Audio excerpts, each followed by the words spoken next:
Believe it was a genuine call for help from a terrified woman that led the officer into an ambush. A call for help was made. Officers responded in an appropriate and timely way, mindful of the threat. Obviously, because of the area, it took more than one police vehicle. One of those vehicles came under attack as it was providing cover to the officers dealing with the call. It is sadly as simple as that. The man who died was a police constable with 20 years' service.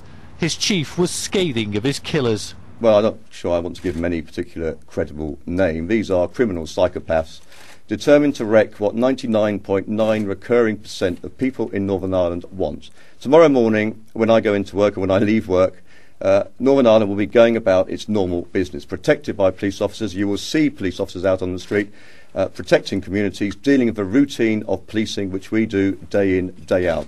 My officers will not be intimidated in this way. A local politician says the Craigavon area has been targeted by dissident Republicans before. It would be reasonable to conclude that as some group or other belonging to the dissident Republican community. Last year, during the course of a serious riot in this area, live gunshot rounds were fired at police officers during that riot, so it would seem to be a reasonable conclusion to make. The policeman's death comes just 2 days after two British soldiers, Mark Quincy and Patrick Azimkar, were shot dead by dissident Republicans outside their barracks in Antrim, just hours before they were due to leave for Afghanistan.